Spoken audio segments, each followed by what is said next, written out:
So there you go. $68 billion is what Microsoft is going to be paying for Activision Blizzard, Call of Duty, Candy Crush, the maker of all of those games. This deal is bigger than the last biggest tech deal, which was, of course, the $67 billion of Dell and EMC. To talk more about this and the big bet that Microsoft is making, what it means for gaming, for the metaverse, and all of that, joining me live all the way from Silicon Valley is Ray Wong from Constellation Research. Ray, it's always a pleasure talking to you. Thanks so much for joining us live here. This is a deal which is, of course, grabbing headlines the world over. We've seen Sony, for example, crash about 10% in trade. Let me first get your opening comments. $68 billion. You know, I just can't get over it.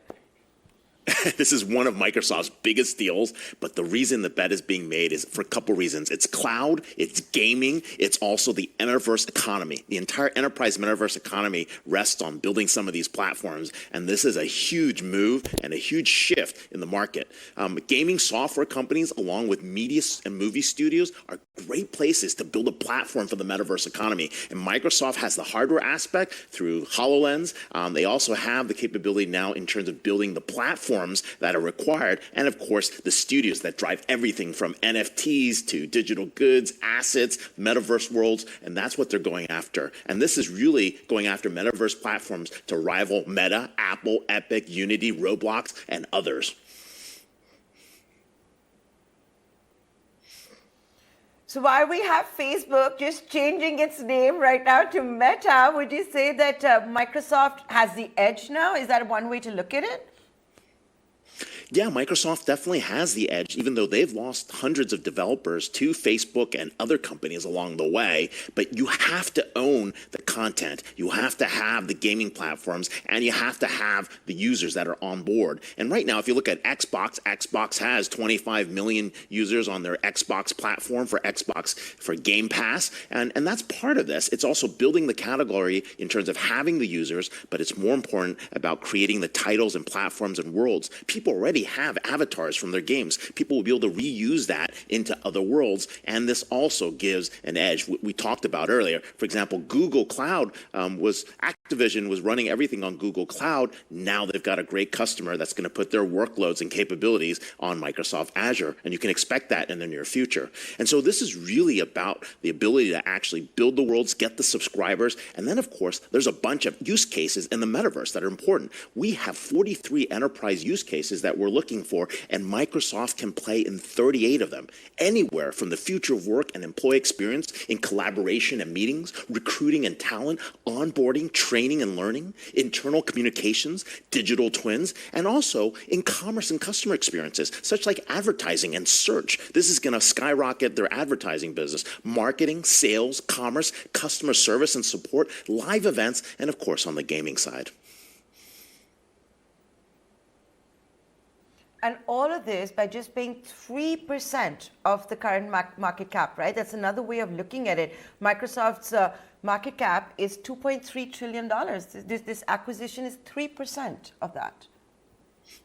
Yeah, it's not much for the acquisition. They'll still have $60 billion of cash on hand. They spin off $60 billion anyways every year, so it's really not a big deal, right? And there's going to be an arms race for all aspects of the metaverse economy. This is everything from interfaces and hardware. These are the brain, machine, and human APIs. The metaverses, which we're looking at worlds, right? Studios are going to be going after, sports franchises, which are going after gaming platforms. And then there's the DAOs, which are the GoFundMe pages that startups know to bring together members and subscriptions and governance. And of course, the blockchain crypto police has a huge role in value exchange. That's where you get tokenization and NFTs and digital assets. And a lot of this is going to be sitting on the Web3 infrastructure. And all those Web3 startups that are building these also have a space in terms of acquisitions and the overall market. We see this as a $20.7 trillion market by 2030. And we're going to see everyone jump in.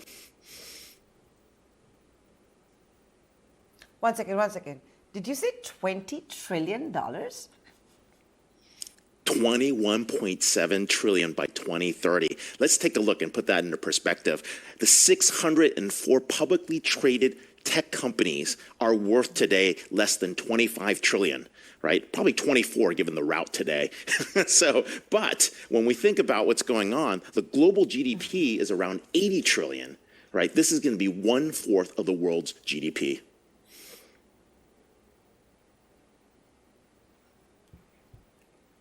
I don't know if that's thanks to all the $8 trillion and all the bazookas we've been getting from the US Fed, the numbers that you're throwing at me, I just can't digest all of them. But Ray, there is a big fight on, right? We touched upon Facebook, which, announced it by changing its brand name and all of that. You have Netflix, which is also entering gaming. It's done so in a couple of markets. You can call it a pilot or you can call it an official entry. And now you've got this from Microsoft. Put it all in perspective for us when it comes to FANG, and I can't believe Amazon is going to be far behind. So yes, Facebook, Meta, right, is playing in this role. Apple is a big player, especially we're expecting maybe, we keep hearing that there might be glasses or some hardware device that will take them into their versions of the metaverse. NVIDIA is playing a big piece, especially when they're talking about the Omniverse and what's going on with their chips that power that capability. And of course, Facebook has had Oculus, right? Meta platforms have had Oculus for some time. Their challenge is they don't have any worlds that they can light up in the 3D side. And so maybe they make a move for a studio or partner with studios to go out and deliver that. And of course, right, we're waiting to see what Google will do and what, Amazon will do in that play. But Netflix is definitely getting into the gaming market. That's where their next set of growth is going to be. And they see that as, additions to their subscription numbers. Even though they raised prices by $1 or $2 in the North American markets last week, that's just the first step. They're looking at revenue expansion, and gaming is the place to do it. But that's just the beginning. Sports franchisees are going to be getting into the space and building their own worlds. We have worlds that are up there already in Decentraland, and those are actually popping up. And we're going to see launches of new types of worlds that are based on affinity groups over time.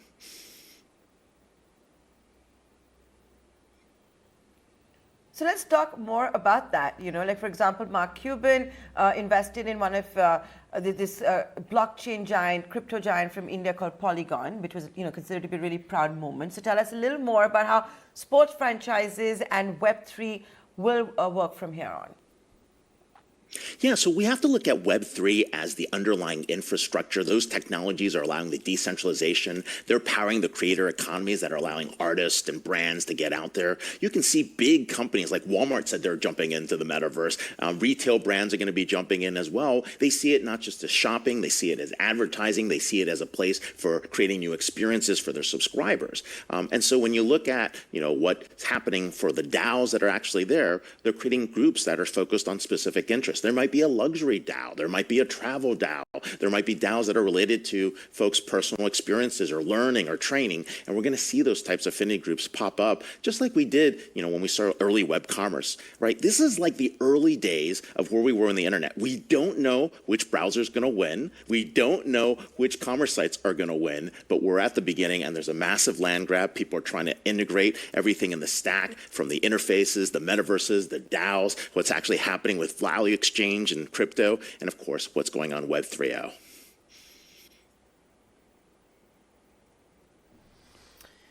Okay, so there's a huge fight on, and you've seen Microsoft Pay just announce a deal which is about 3% of its market capitalization. Game on. We're waiting to see how Google, Amazon, Netflix, all of them respond. All we can say is that if you're a Web3 developer, never a better time, right? With that, Ray, I'd like to thank you for joining us live right here, all the way from Silicon Valley. Hey, thanks a lot.